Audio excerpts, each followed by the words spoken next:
Are watching our channel. I am math LC4, जहां की आज हम बात कर रहे हैं क्लास 10th के फिजिक्स के एक इंपॉर्टेंट थ्योरम की, जहां पे हमें प्रूव करना है उत्तल दर्पण पर कि फोकस जो होता है वो वक्रता त्रिज्या का आधा होता है। चलिए इसके प्रूफ को देखते हैं।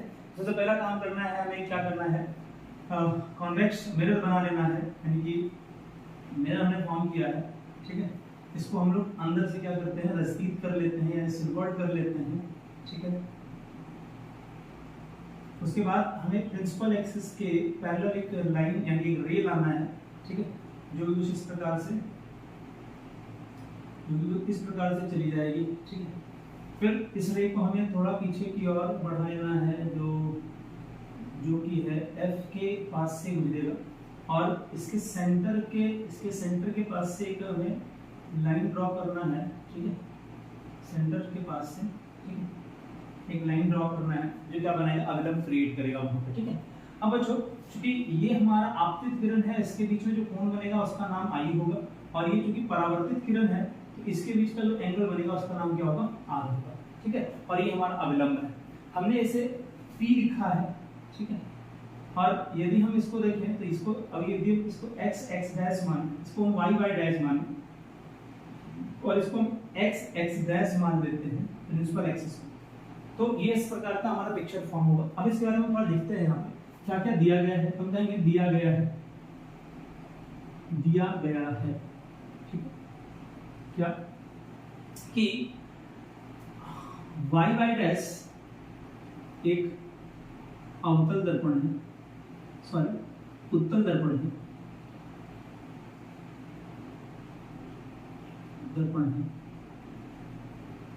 जिसका प्रधान अक्ष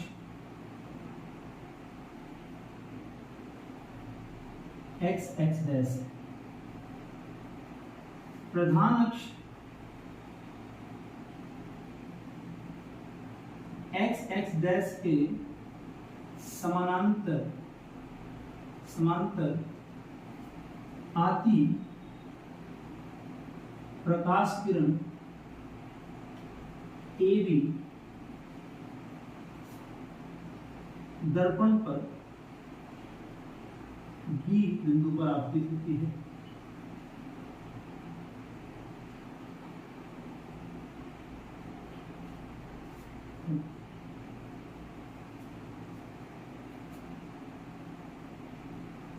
ठीक, आपतित होने के बाद ये सारा प्रोसेस होता है, जब इस पे रिफ्लेक्शन होता है, रिफ्लेक्शन के बाद जो बातें बन रही है उस बात को लिखते हैं।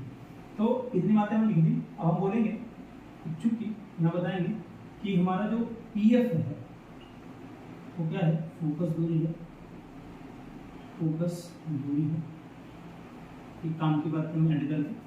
PC जो है हमारा वो मान के वक्रता त्रिज्या है,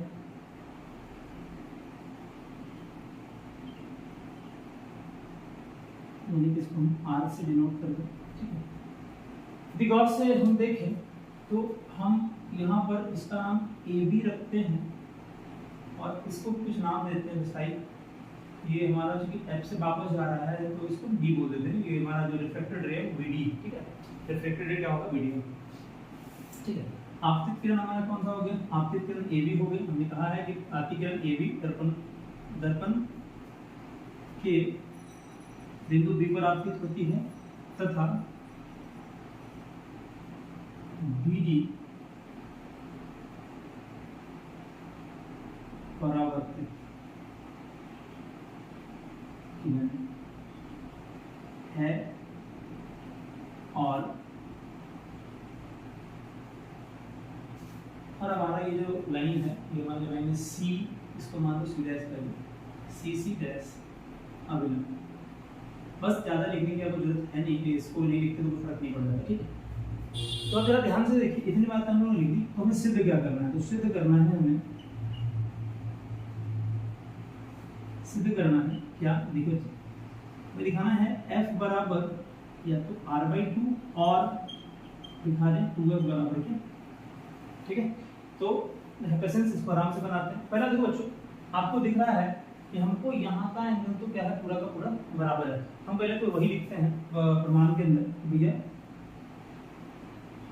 क्या क्या चीजें बराबर हो रही है, तो कहते हैं कि angle A B C dash equal है एंगल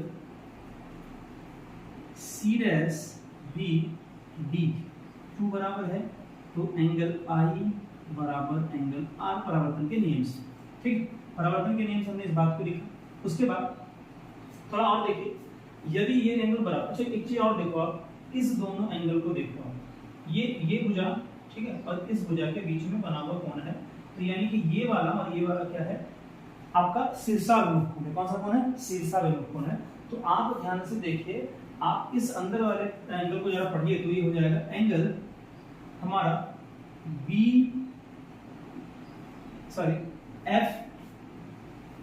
एफ बी और सी को बराबर होगा angle C dash B D के, क्योंकि क्या ये वर्टिकल अपोजिट एंगल या फिर शीर्षाभिमुख क्या कहते हैं? शीर्षाभिमुख क्या है? शीर्षाभिमुख क्या है? कोण। शीर्षाभिमुख कोण है, इस वजह से। ठीक है, गौर देखिए, ये दोनों लाइन जो है कुछ इस प्रकार से लाइन है, इस प्रकार से कुछ लाइन है, तो इसकी इधर इधर का बनने वाला कोण क्या होता है? बराबर होता है। ये शीर्षाभिमुख कोण हो गया आपका, ध्यान से देखिएगा। अब गौर से देखिए जरा सा, यदि यदि यदि यदि यदि यदि ये जो तुम्हारा ये बना हुआ है प्रोसेस, ठीक है, ये हमारा इस प्रकार से कुछ गया है, ये ऐसे वापस आया है, हमने इसको मिक्सचर किया है, यहाँ से इसको इस तरह से डाला है। तो यदि सोचो कि हमारे पास, यदि हमारे पास ये लाइन को हम मिटा देते हैं, ठीक है, क्या करते हैं? इस लाइन को मिटा देते हैं, इस लाइन को मिटा देते हैं और इसको क्या करते हैं? बढ़ाते हैं, ठीक है। तो सोचो कि यदि हमारे पास सिर्फ ये लाइन हो, ठीक है, तो हम क्या कहेंगे कि इस लाइन को बढ़ा दो, तो आपको ये एंगल और ये एंगल क्या दिखेगा? बराबर दिख रहा होगा। हम आपको दिखाते हैं यहाँ पे किस प्रकार से। सॉरी, आप देखिए, ये हमारा एक इस प्रकार का इमेज जो ऊपर बना हुआ, उसमें मैं फिर से बाउंड करता हूँ, ठीक है। ये एफ तक गया है और ये अपना सी तक गया है, ठीक है। अब लेट सपोज करो कि ये एफ वाला लाइन है ही नहीं, ठीक है, ये लाइन है ही नहीं इस तरीके से, और इसको क्या कर दो? बढ़ा दो। तो जो यहाँ पर का एंगल होगा और जो यहाँ पर का एंगल होगा वो आपको कैसा दिखेगा? वो आपको संगत कोण दिख रहा होगा। तो मैं वही कह रहा हूँ कि ये एंगल और ये एंगल क्या होगा? इक्वल होगा। ये आई हो जाएगा, ये क्या हो जाएगा? आर हो जाएगा, ठीक है। ये दोनों एंगल क्या होगा? बराबर होगा। क्यों बराबर होगा? क्योंकि दोनों क्या बनेगा? संगत कोण बनेगा, ठीक है। इस पिक्चर को फिर से आप रीड्रॉ करिएगा तो आपको समझ में आ जाएगा। तो एक बात और लिख सकते हैं कि जो हमारा एंगल ए बी सी था, ठीक है, ए बी सी डैश था, वो किसके बराबर हो गया? एंगल बी सी एफ, इसके बराबर हो गया एंगल बी सी एफ। क्यों हो गया भैया? तो ये है हमारा अपना संगत कोण। क्या ये? संगत। अब जरा ध्यान से देखो एक बात, यदि मैं इक्वेशन 1 और 2 को एक बार लूं, फिर उससे जो बना हुआ इक्वेशन उसके साथ इसको तो क्या बेनिफिट मिलेगा? यदि एक तीनों को ले लूं तो मुझे क्या फायदा मिलेगा वो आपको समझ में नहीं आएगा, इसलिए मैं एक एक करके दे रहा हूं, ठीक है। समीकरण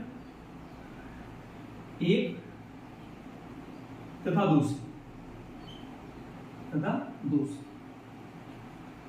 क्या फायदा होगा? दोनों का आरएचएस बराबर है तो दोनों का एलएचएस भी क्या हो जाएगा? बराबर। यानी ए बी सी डैश बराबर किसके हो जाएगा? एंगल एफ बी सी, ठीक है। Equation number 4। अब पुनः यदि हम समीकरण 3 तथा 4 को ले लें, 3 तथा 4 को लेते हैं, 3 तथा 4 से यदि हम बात करें तो क्या फायदा होगा?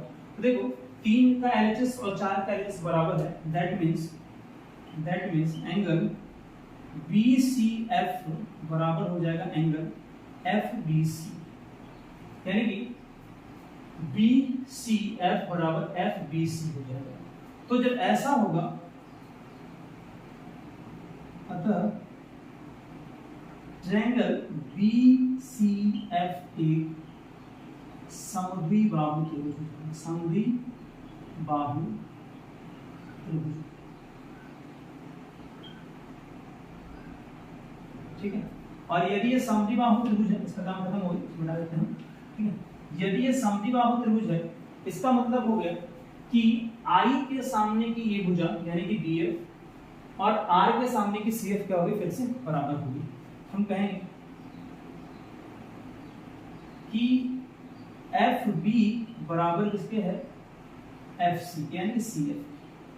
ठीक है, इस बात को हम यहाँ पे कंक्लूड करके कर सकते हैं। ठीक है, इक्वेशन नंबर क्या बोलेंगे इसको कि समान कोणों की समूह भुजाएं क्या होती है, बराबर होती है। समान कोण की समूह भुजा,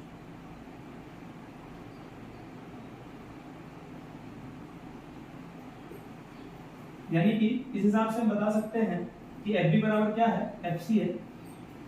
तो अब हम कहेंगे अतः यानी ये लिखने के बाद, अच्छा हम क्या करें, छोटे द्वारा को पढ़ते तो हम कहते हैं यदि दर्पण का द्वारक छोटा हो तो B और P जो है ना एक ही पॉइंट होगा, B तथा P एक ही बिंदु होंगे।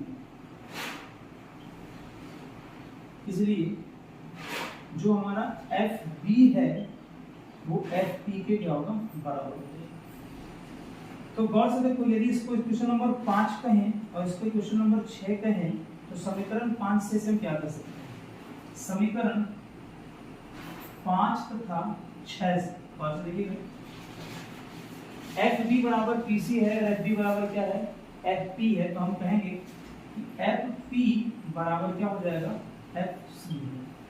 ठीक है, तो गौर से देखो, FP को हम PF लिख सकते हैं, इसको क्या लिख सकते हैं, CF लिख सकते हैं। थोड़ा सा ध्यान देने की जरूरत यहाँ पे ये भी है, यदि PF को हम रहने दें और CF को चेंज करें तो CF क्या बनेगा, PC माइनस PF बनेगा। यानी कि इस पूरे PC लाइन में यदि हम PF को घटा दें तो क्या मिलेगा, CF मिल जाएगा। जैसे ऐसा है, कोई लाइन है PC और यहाँ पे F, तो यदि PF और C, यदि हमें CF चाहिए तो हम क्या करेंगे, PF को घटा देंगे। तो वही कर रहे हैं, ये को घटा देंगे। अब इसको इधर ले आइए, ये क्या हो जाएगा, PF प्लस PF बराबर क्या हो गया, PC। दैट मीन्स यहाँ से हम लिखेंगे 2PF बराबर PC, और यदि PF का मान रख दे तो क्या होगा, 2F बराबर R। ठीक है, या फिर F बराबर R/2। तो ये इस लेंस के, इस दर्पण के अंदर ये रिलेशन हमने निकाल के आपको प्रूव कर दिया कि यहाँ पर भी वही रिलेशन आपको यहाँ पर भी निकल के आएगा। ठीक है, तो ये इस दर्पण के अंदर इस फॉर्मूले का प्रूफ ये भी था।